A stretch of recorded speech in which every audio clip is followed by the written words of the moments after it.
Mano pranešimas daugiau bus koncentruotas apie sergamumą, aš nekalbėsiu nei apie erkinį encefalitą, nei apie Laimo lygą. Apie Laimo lygą jums daktarė Milda labai plačiai papasakojo.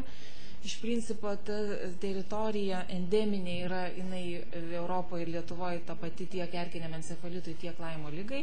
Šiek tiek, žinoma, skiriasi ten tarp šalių, bet vis tiek iš principo yra tie patys ir plitimo keliai, ir platintojai yra visiškai tie patys.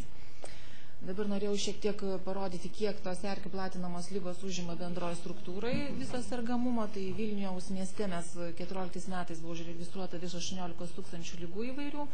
Čia neįeina iš tą skaičių nei ūminės viršutinių kvėpavimo takų infekcijos, nei gripas, nes tada būtų jų žymiai daugiau. Bet čia tos lygos, kurias registruojam ir atliekam epidemiologinį tyrimą. Tai parazitozės ir erkių platinamos lygos yra beveik kokie 8-9 procentai ir skaičiavau maždaug erkių platinamos būtų apie 6-7 procentus. Tai didžiausia dalį, žinoma, per maistą ir vandenį ir aplinką plintančios infekcijos bei oro lašelinės infekcijos. Dabar šiek tiek norėjau pasižiūrėti, kiek bendrai apskritys ir mano bendrai pranešimas daugiau bus su apskritim norėjusi palyginti, kadangi atstovauju vienos apskrities centrą, didžiausias Lietuvoje, tai norėjusi pasižiūrėti, kaip mes atrodom prie kitų apskričių. Tai jeigu absoliučius skaičius žiūrėtume, tai erkių platinamos lygos, žinoma, didžiausiose apskritise jų registruojama daugiausia. Tai tiek Vilniaus 35 procentai, tiek Kauno apskritys yra pačios didžiausios.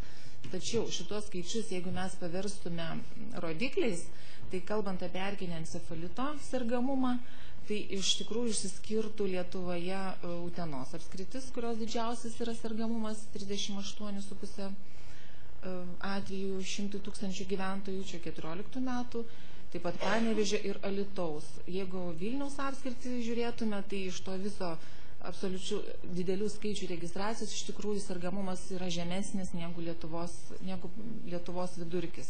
9,5 tik tai atvejų 100 tūkstančių gyventojų. Čia taip atrodytų jau, kaip išsidėsto pats sergamumas, tai Utenos iš karto matosi, kad didelis yra, Alytaus, tas grafinis pavaizdavimas labiau matosi, čia 14 metų. Ir dar kas buvo iš tikrųjų 14 metais, sergamumas šiek tiek krito lyginant su 13 metais. Toliau skaidrė yra tokia nuo registracijos pradžios, lygintas Vilniaus miesto sergamumas ir Lietuvos, nuo 68 metų pradėjus registruoti erkinį encefalitą. Tai žinoma, pirmie tie atvejai būdavo jų iš tikrųjų nedaug, tačiau nuo 94 metų pradėjo didėti tiek Lietuvoje, tiek Vilniuje, tačiau matome aiškiai, kad Lietuva visada pirmavo, lyginant su Vilniaus apskritimi. Ir dar kas būdinga, iš tikrųjų, kaip ir Laimo lygai, jau daktarė Milda minėjo, kad kas keli metai yra tokie svyravimai, banguoja, šiek tiek pakyla sergamumas ir po to kažkiek tai nukrenta, tačiau tendencija yra vis dėlto didėjimo. Ir dar norėjau pasižiūrėti, kaip vis dėlto mūsų apskritis atrodo rajonais lyginant. Tai jeigu sakiau, kad Vilniaus apskritis bendrai, kadangi Vilniaus miestas didžiausias ir gyventojų skaičiumi, ir atrodytų, kad nėra jokių problemų bendrai su erkiniu encefalitu Vilniaus apskrityje, tai yra netiesa.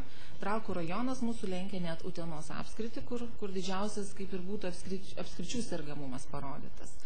Tai Trakų rajoną myli ne tik tai poilsiautojai, gyventojai, svečiai, bet ir erkės. Tai ežerai, lapuočiai, miškai iš tikrųjų tai yra idealiausios sąlygos erkėm veistis ir daugintis. Tai va dabar mūsų centro duomenimis, iš apklausos duomenų, tai dažniausiai žmonės vis dėlto nurodo faktą, kad pastebi erkės įsisiurbimą apie 60 procentų. Taip pat yra 8 procentai atvejų išsiaiškinom, kad žmonės susirgo erkiniu encefalitu vis dėlto vartoja ožkų arba karvių pieną, termiškai neapruoštą. Taip pat dar kas būdinga, kas serga dažniausiai suaugę asmenys, virš 90 procentų, erkiniu encefalitu daugiau serga vyrai negu moteris. Vilniaus apskrityje praktiškai diagnozė visada patvirtinama laboratoriniais tyrimais. Ir dar kas nustatyta, kad nebuvo atveju, kad žmogus būtų susirgęs erkiniu encefalitu ir teiktų, kad jis buvo skiepytas prieš tai. Tokių atvejų nepasitaikė. O pikai tokie sergamumo registruojami Vilniaus apskrityje Liepos ir rugsėjo mėnesiais. Dabar iš tikrųjų, kad erkinis encefalitas gali plisti per pieną, sunku nustatyti, kai yra pavieniai atvejai. Tačiau, kai vyksta protrukiai, tą tikrai galima įrodyti. Ir 12 metais mes turėjom tokį didesnį protrukį, kai viena šeimininkė auginusi kelias ožkas pardavinėjo pieną, jinai susirgo pati ir dar susirgo 4 šeimų asmenys. Tai buvo 8 atvejai. Ir taip pat dar Trakų rajone irgi dar 2 gyventojai susirgo vienoje šeimoje. Taip pat yra užregistruota ir Vilniaus rajone protrukis ir, žinoma, Vilniečiai atsiveža, susirga, teigia, kad kažkur tai galėjo kitur Lietuvoje užsikrėsti. Dabar užsikrėtimo vietovės bandėme išrinkti, kur čia daugiausia užsikrečia, čia epidemiologinės anamnezės duomenys, tačiau Trakų rajonas tai praktiškai visas yra, kad iš bet kur gali būti bet kur susirgę. Ir Vilniuje, kur yra žalieji plotai, kur yra parkai, kur yra miškai, praktiškai visi yra paminėti. Taip kad labai sunku atrinkti, kuri ta teritorija, netlikus pačių erkių tyrimų, yra daugiau pavojinga erkiniam encefalitui. Dabar skiepai. Pasižiūrėjom, kiekgi čia skiepėsi tie Vilniaus apskrities gyventojai. Daktarė Daiva paskaitys, matyti išsamesnę jums paskaitą apie tai. Tačiau šiek tiek skiepų apimti, šiek tiek metai iš metų erkinio encefalito šiek tiek didėja. Tai yra džiugu, tačiau vis tiek tai yra labai nedideli skaičiai. Ir jeigu paimti, kiek žmonių iš tikrųjų užbaigė vakcinaciją, tai įsiskiepė 3 dozes, tai yra, tarkim, 14 metais virš 4 000 buvo žmonių. Tai yra, yra tokie skaičiai, kad skiepėsi, bet nėra tai labai daug, čia apie koks procentas tik tai Vilniaus apskrities, Vilniaus gyventojų praktiškai. Dabar, kur užsikrečia susirgę asmenys? Mūsų apklausos duomenimis, tai žinoma pažymimas yra Trakų rajonas. Netgi Vilniaus miesto gyventojų apklausos duomenys, tai netgi apie daugiau kaip 30% Vilniaus miesto gyventojų teigia, kad jie buvo Trakų būtent rajono miškuose. O Vilniaus miestas tai tik tai 8–9%.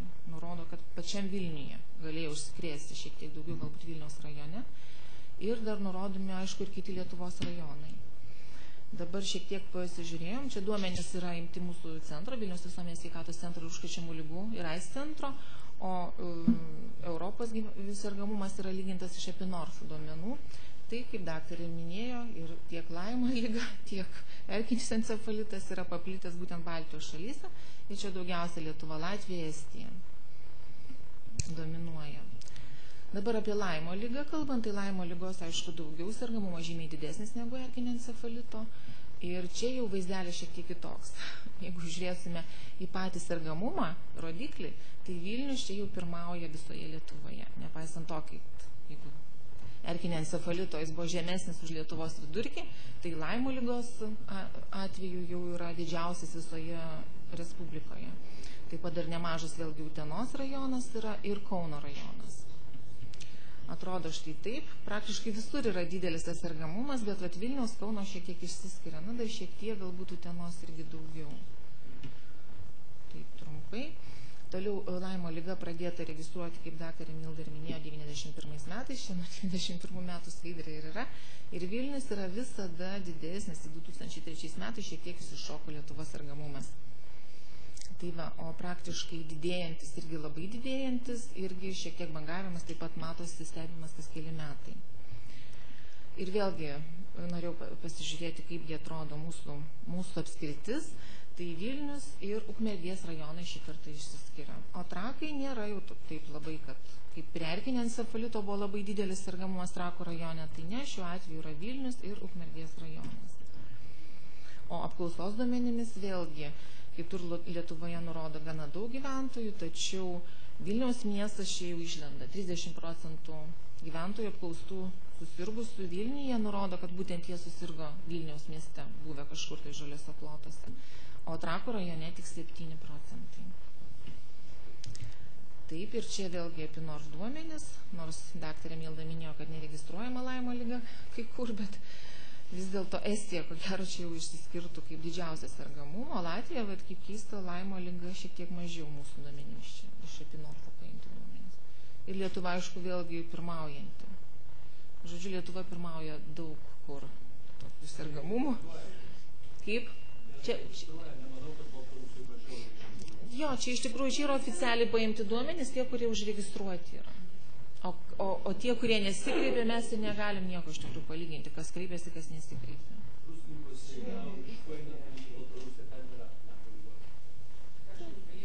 Mes kažkada tai kontaktavom su Baltarusija, kaip tik tai tavo projekte, ir rodo patį žemiausią sergamumą tiek erkinio encefalito, tiek Laimo liga. Niekaip negalim suprasti ir klausiam, kodėl taip yra. Nu, tai miškai tie patys, erkė, tai kaip neatsiskirs kur ten ką. Tai konstatuoja šitą, mes taip gerai dirbam, tokia gera pas mus epidemiologinė priežiūra, kad būtent dėl to tas sergamumas ir toks yra mažas. Bet iš tikrųjų tai iš tos šalies tiesiog negalima gauti teisingumą. Presidento įstatymą uždraustas. Tai viskas, tada aš norėjau padėkoti savo kolegijai daktarį Natalijai Abramui, kuri man labai padėjo rengti šitą pranešimą. Jeigu turite klausimų, prašau.